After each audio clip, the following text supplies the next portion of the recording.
Welcome to the Datesand Tunnel Vision podcast. On today's episode, I'll be speaking with Alan Flint, Datesand's warehouse and production manager, about the ins and outs of our daily warehouse operations and all we need to know about the newest racking updates. Hi, welcome to the Datesand Tunnel Vision podcast. This is episode 5. Basically, my favourite number. That's your favourite number? It is, yeah. My gosh, why? Yeah. Played centre half, football. Football. Was always number 5. Yeah. Count me out, I don't know what you're talking about, I'm afraid. Even do I really. Well, so. We're not going to talk about football, Okay. I'm afraid, today. What's we are going to be talking about you and some new updates and developments we've been in the warehouse. So, cool. I will start off by asking a little bit about you, basically, and how you sort of got into the roles that you've been. Where have you come from? How'd you get here? Right, okay. Well, warehousing totally by accident. Alright. So, started off playing football. Went for a trial at Manchester United, which isn't my team. I am from the blue side of Manchester. Okay. Yeah, Blue. and I've noticed you are dressed in blue I've today. won it just for you, Alan. The only reason I'm doing an interview with you, so if you're dressed in red, I'll be out. You'd be out, yeah. But yeah, got rejected there, probably rightly so. Went up to Preston North End, got a youth training scheme, which was called a YTS at the time, £25 a week, with some study work up there as well. Broke my ankle. Well, somebody broke my ankle. Quite a bad accident. It was on the old plastic pitches. So straight away had to kind of look for work. Didn't play for quite a while anyway. So I ended up as a dental technician on an apprenticeship. So again, completely different. We had a couple of people on day release. I couldn't go on day release because we had 2 people already on that. So because I couldn't get any qualifications, my brother, I've got a twin brother, and he was working at a place called Combro, which did computer broking and computer peripherals. Okay. So back in those days, it wasn't a little laptop screen like we got here. It was a huge TV with a massive system. They're like this wide. Oh, this wide, and sat underneath your desk if you could get it underneath your desk. So so we said there was a job going there in the goods inwards department, and there was only 3 guys in the warehouse, and then plus myself. So each department was almost one person. So I went working there, and then that was taken over the years by 3-4 different companies. It became MBS Technology, ICL, and ICL was owned by Fujitsu. So Fujitsu is a huge company. Yeah. I worked in purchasing while I was there for a while. I was the in-house forklift truck instructor because we had 50 people in the warehouse, a lot bigger than where we are now. Yeah. This is a lot more personal, which is lovely. 30-40 forklifts flying about. We did a major move from when Fujitsu officially took over us. We had to move from IBM and HP type of computers to Fujitsu's own computers, which caused a few issues, but did quite a bit of travelling as well in my time there. Did you? Worked in Dublin, worked in London, Edinburgh, Lisbon, Amsterdam. And when we were doing the forklifts, when we were buying the new forklifts, the sort of 30 new forklifts we were buying, completely different from what we had.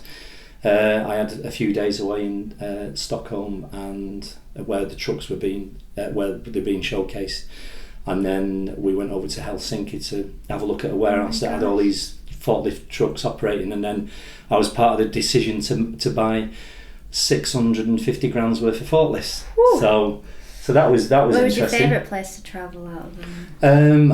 I loved Helsinki. Did you? What a great place that was, and it was an overnight ferry from Stockholm to Helsinki. So the guys from BT Roller Truck treated us like kings and queens as such, and and we stayed on the Commodore suite and everything. So all the mod cons, lovely. Yeah. So how did you get into Datesand then? Where did we come in? Datesand. So a number of years. I was an opticians manager for a couple of years. You've just done everything, haven't you? Pretty much, yeah. That was working Saturdays and Sundays, and I didn't like doing that. So led me to various other sort of companies, furniture company, bathroom company, And then I worked for a horticultural company that were moving their site down to Stafford. So I worked in Sandbach, which was pretty far for me to go from where I live. So I thought I need to look for something else. So I went to a company called All Round Fun. Unfortunately, it was a company that wasn't all round fun. I'm afraid. Oh dear. And please don't get the wrong impression of all round fun. It was a company that sold lazy spas and trampolines and kid swings, but the owners weren't. Just wasn't for you. And they weren't nice people to be fair. So.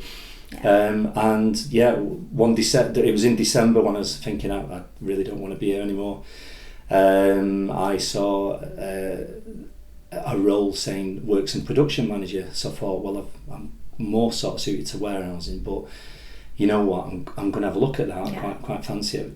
I've done manufacturing but not production before, so but they're fairly similar, so I thought, you know what, let's have a look. Anyway, quite a funny story really. We Jonathan did set up a Teams meeting because we were still sort of just after COVID. And it's become a bit more of a standard that now, isn't it, to have Teams meetings first and then you come in for in-person interviews, whereas usually it was in-person first and then maybe a second or whatever. But now it just seems to be Teams straight away now. So it was good so because I'd never been on Teams before, I'd been on Zoom. Oh, right, okay. My wife was setting it up, she turned it on. So the first person Jonathan met was my wife, Mary. So maybe she should have done the interview for me. Well, you are here, well, so I something had gone right, didn't it? So I have to say it was a good thing. And I think once he met Mary, at least it's probably given a better impression of what I was going to be like. So and during that interview, his daughter Sophie came in for some Manchester United tickets. Oh right. So I thought, right, I'm not going to mention I'm a Man City supporter, so that might go against me. So it was a very relaxed interview with Jonathan, and he invited me in to come and work at Datesand, and then I faced 4 people in total. So there was Jonathan, his wife Claire, who's one of the directors here, and Stephen Barlow, our quality and operations manager, and also our CST manager, Helen Porter. And the first comment I made was, they said, "How are you feeling, Alan? You've got 4 of us here." And I said, "I feel like I'm in Dragon's Den. I feel like I should actually be selling you something." So you're selling yourself, aren't you? Really? I was really, It's a little bit like Dragon's Den. They didn't pay me though. They didn't buy me actually. No, that's so I thought, true. I thought maybe a few grand. Put a few percentage in. Put a few percent my way, yeah. So that's how I got into Datesand and that was a couple of years ago, wasn't it? That was 3.5 years ago. I was going to say, I know you think you're a year or so just before I was, and I'm on 2.5. I was, yeah, you're on 2.5, aren't you? How was the warehouse when you came and you started? It was, you know what, some really good practices. The goods in was process was great. It was a time saver, what they were doing, something that I'd done for years. And there was some maybe not so good practices, but to do with processes, etc. Processes for me that were taking too long. Right. Always looking for leaner ways of doing things. So. We didn't have locations in the warehouse at the time, but they were setting them up, to be fair. And so, because I asked the question, how do the guys find anything really, something that maybe has been in for a couple of months? And they said by memory. So, I thought, right, okay. So you have to rely on memory. And if it's anything like me, my memory is shocking, so I would probably forget. Mine's got even worse over the years, so I wouldn't remember much at all. But they were also, Datesand were also investing in scanners and barcoding, so that was great because I've always worked with warehouse management systems and Red Prairie and Oracle and various other systems. So that was great. We're investing in that. That would make things instantly better. Production, there was again quite a few. There was no demarcation of stock, so we put lanes in. We marked out where the raw materials were going, because there was in the first week I was here, there was a mix up and something had gone, some raw materials had gone out that should have gone to another place because it'd been put together. There was and some of the materials were just miles away from where we're going to use them. So, you know, just getting everything sort of streamlined. Yeah, making it a lot more efficient. Yeah. It wasn't bad, but not bad at all. That stuff that you'd already experienced, obviously, from being from it, and like trial and error, really, a lot of it. Absolutely, and I think I've been lucky enough to work in big warehouses such as Fujitsu, and smaller warehouses where you've got to streamline things a little bit. So, but in general, good practices. I had a look at the packaging side of things as well. So we've looking at.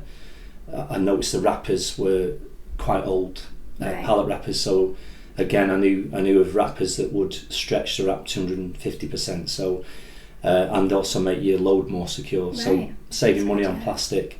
So those wrapping machines, which were £5,000 each, in the first year paid for themselves. Yeah, that's how much we'd saved. We brought brown paper tape in instead of using Datesand plastic tape. Mm-hmm.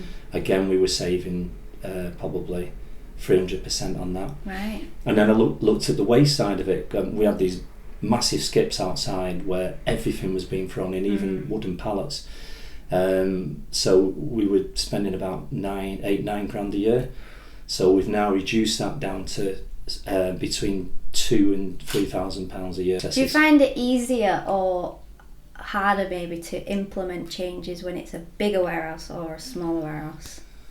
I think in a bigger warehouse you're more led by system changes. So when I was at Fujitsu, we moved the warehouse. So what we did, before we moved warehouse, we said, what did we need? So we could do narrow aisle racking, forklifts where the whole cab would go up. Right. That was an interesting thing, because it goes up to 15 meters. So if you get stuck up there, you had to have abseiling lessons. Gosh. So the floor would open up. You put this abseil on.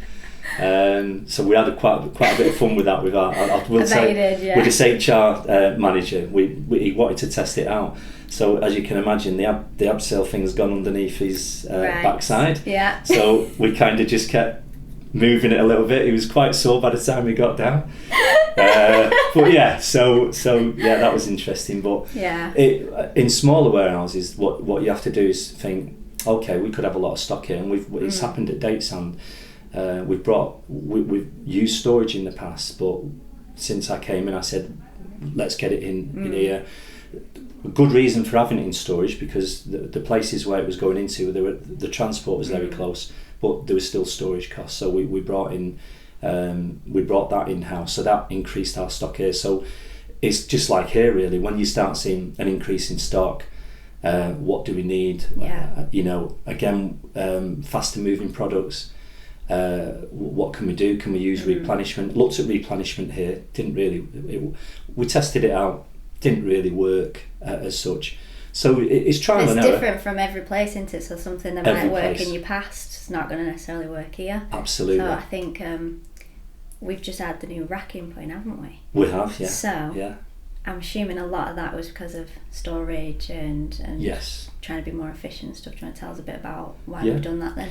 Well, what was the problems that started it then? Well, when I first come in, I'd gone from narrow aisle racking where it was at 1.6 metres and these bendy trucks that had a pivot on them. And when I moved into it, I noticed that aisles were very wide. Yeah. But I understood it because of the way the warehouse had been designed. So you could tell the warehouse had been designed to hold that racking, and probably had reach trucks in them, which has a sort of and I'm getting a bit technical here, but has like a 2.5 metre turn, and the flexi trucks were wider, and they could work in, say, a 2.3 metre aisle. So I understood why at the time those trucks were in there. So didn't really look at it, but as we've increased over the years, and I think since I've been here, we must have increased it by 20-25% in our turnover, which means your stock increases by 25%, even though we've got some very efficient supply chain people with us, as you know, who keep the stock down as low as they can. But we've always wanted to keep at least 3 months stock, so we don't run out of stock, basically, and it's very important within our industry that we do that.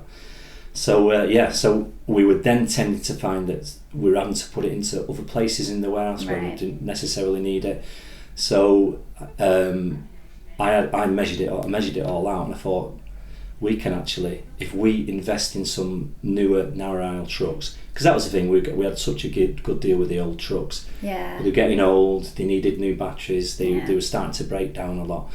So we invested in some narrow aisle racking, so we could then move all the racking over a bit, so 3 sets of racking, move that over, 2 that way, 1 that way, would then allow us to get another set of racking in through the 2 big units we've got in the main warehouse, and that gave us nearly 300 spaces, which was a 25% increase on the current racking that we had. And with our leaner processes, consolidating, which we've done, even I think we made 60-70 pallet spaces just by when all the stock had come out, to put back in. So obviously each rack, take it out, we'd reduce the stock as much as we could to enable us to do that, because we wanted to do that in a 2-week period.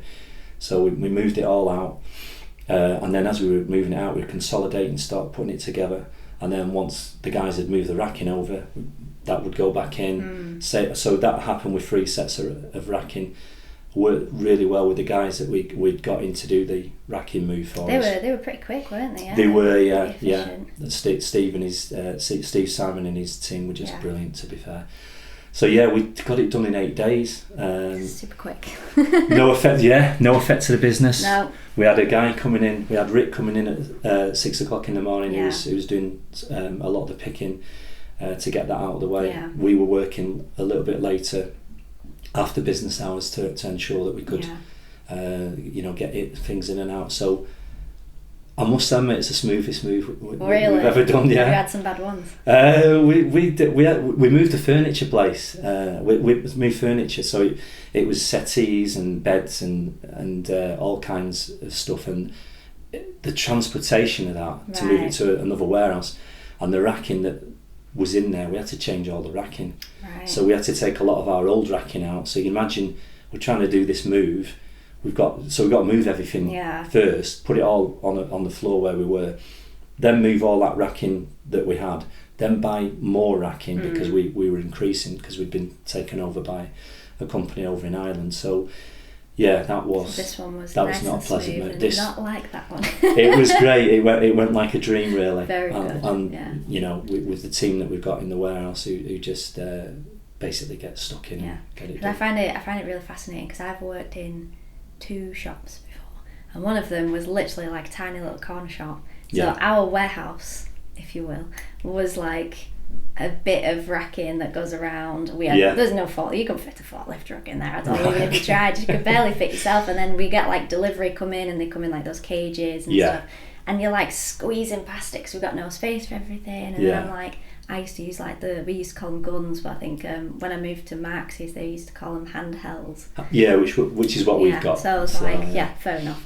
We used to call them guns, and they're like, you have to like scan the barcode and check what stocks and stuff. And then when I see it on like, we have to drive them and then pull these pallets off, I'm thinking, I wouldn't have been able to do that. No, I could do all the basics, kind of scan it on there, see if I've got it in stock, go and find it on the right shelf and stuff. But even at us, especially when I was in Max's, when I was in Co-op first, that had no. It was, you look everywhere across the shelf and see if you can find it. There wasn't like a location or a space or anything. And then in Max's, we had sort of like they had sort of letters, I think it was, or like numbers or something, but you didn't know where it was on the aisle. It was just there, and they were having to check all the way down. Yeah, they were probably maybe this room deep, if that. So you didn't have very far to check. I'm like trying to find some crisps or something.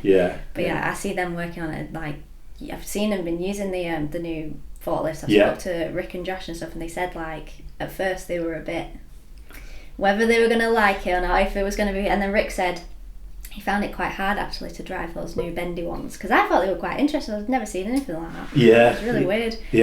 But he said it's a little bit hard to go that way, but then you showed him how to reverse them, and he said it was much easier. And I was like, well, that's obviously you've used them before, so it makes it a lot easier for you to help then, doesn't it? And I've done a bit of instructing. Yes, so, there you go. So there we go. All came in handy. All back. all went years ago. So no, he was Rick. If you go in like that, you're not going to get it. So you basically have to go in with your fork straight, and then bend it, sort of bring it back, right, and then bit of tilt. So once we'd, it took about 10 minutes.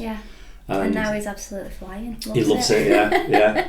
And we did a racking inspection as well, because the thing with narrow racking is you tend to get more damages.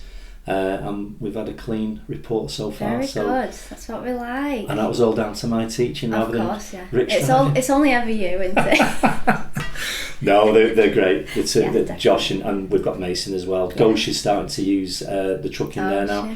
So it's like everyone else is sort of developing and growing. Yeah. Anyway, so I bet that's nice to see, like, your team is like developing their knowledge and their skills, and especially when it's a warehouse, it's a lot of skill based stuff as well, isn't it? So it is, like, yeah. It's nice to be able to see that your influence on the team as well. It's like your little team's going. Very kind of you. Yeah, of course, I've seen and it. I'm sure they think that way as well. You might have to teach me next. Right, yeah. Well, we taught Emily and that Anna. Is true, actually. We did teach them. But would you have to teach them again for the new one, though? No. Oh, for this new one, yeah, it'd be a conversion course. I would only be able to probably do so much on it, and then I never test them. I can't test them anyway, so maybe we should do that. Maybe we should do a round robin and see who wants to do it. See who fancies it. Don't mind doing that.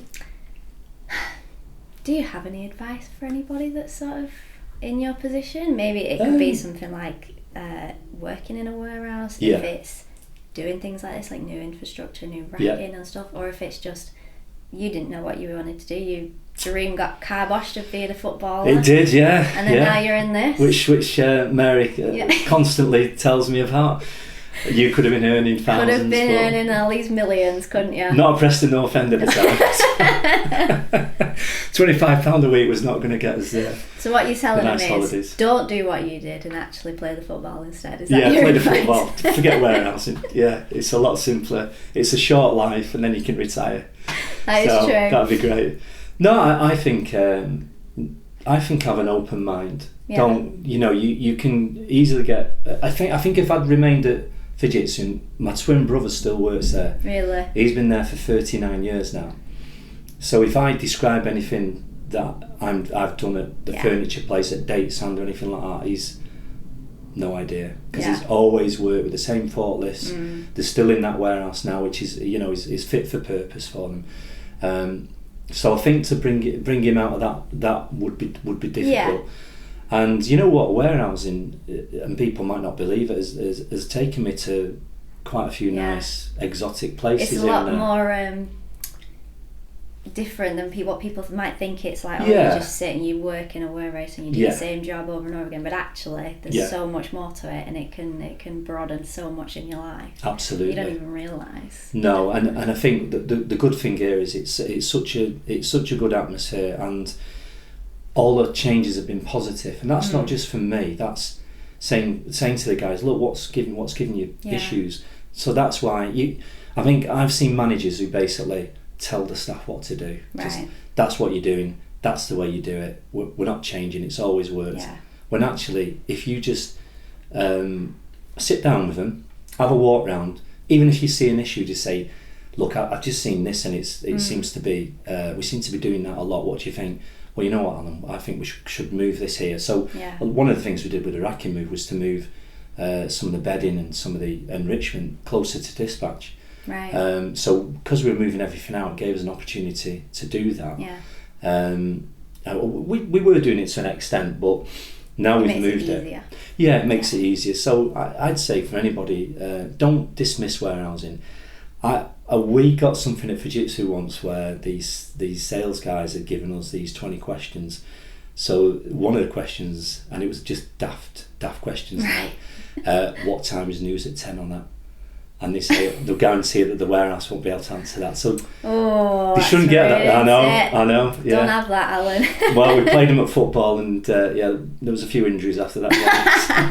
I bet there were just sneaky ones. Just a sneaky one. So keep an open mind and open conversations. Open conversations. Never dismiss anything. Never dismiss an idea. Even if it doesn't work out, you can say, you know what, we gave it a go, because you thought we could have done this. We've given it a go. Didn't quite work out, but don't give up on it. And I think the response when I came in, when you come into somewhere different as well, you're thinking.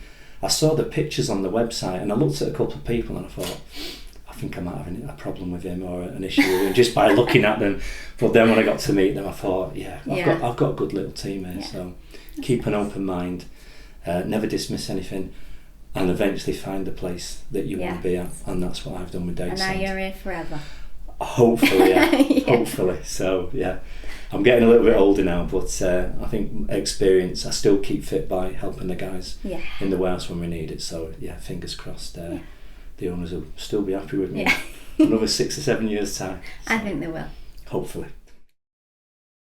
Okay, so I'm going to get you your quiz questions. Oh, now, lovely. I'm expecting you to get these spot on. Something like, what's the best team in Manchester? I'm afraid it's Manchester not. City. Is that no? Okay. I'll agree with you. Okay. So, question 1. How much can the racking in our warehouse hold in kilograms? In kilograms. So each double space can hold 2,000 kilos. So it's 1,000 kilos per. So 1,000 kilos per pallet. Perfect. And what about on the bottom? On the bottom, we can hold quite a bit more than that if we needed to. However, our forklifts might not allow it. So our forklifts can lift about 1,500 kilos. So we can only put 1,000 kilos in the rack. Yeah. But on the floor, we could hold probably 6 or 7 ton if we needed to. Yeah. But, Well, I will let you have that one. But you've got a poster up there that says 6,000 kg on the bottom. I just said that. And I was like, there you go. There you go. So if we wanted to, we could have 6,000 kilos. But like I said, I'll let you slide because we might not be able to hold it on the on the forklift one. But it was. Get it in there. 6,000. One on the rest of them. So very That's good. a question, right? Into Question 1, correct. Right. Question 2, what are the names of our pallet wrappers? You guys decided to name everything in the warehouse. Can you remember what the 2 pallet wrappers are? Renee and Renata. Yeah. How do you remember? Why though? Why are they called that? Because we moved from old pallet wrappers, so these were 2 singers back in the 80s that were quite old. And I didn't choose all the names. It was put out to the general Datesand group. So we went with because they were a good combination back in the day. I won't bother singing for you. You could give us a rendition if you want. No. If it was an Elvis song, maybe, but definitely not Renee. Not those ones. No. Well, question 2, correct. Thank you. And then the last one: how high can a pallet be if it travels air freight? Ooh. I got this one from Josh. So, Well, and he said you should know it. It's what it should be. I'm pretty sure it's. Well, there's 2 answers to this. I know because I've worked in air freight, so I know that I worked at a freight forwarder. You've worked everywhere, Alan. I know. I did a lot of warehousing in that freight forwarder though. So, so officially, the door it goes in is 1.58 meters. I think we stick to 1.5 meters. I've got 1.5 as my answer. Just to play it safe. Yeah. Where I used to work, we used to go up to about 1.56. Did you? Yeah. Just to completely pushing maximise it. Yeah. So. Yeah. Okay, well, that is 3 3 out of questions. 3. Thank you for watching. If you enjoyed today's episode, head over to our YouTube channel to watch more, and don't forget to follow us on our socials. See you next time.